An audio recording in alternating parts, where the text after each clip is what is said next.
Halo Sobat Milens, seberapa sering sih kalian pakai batik?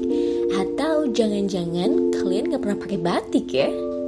Berikut ada beberapa tips buat kalian yang mau pakai batik tapi tetap kelihatan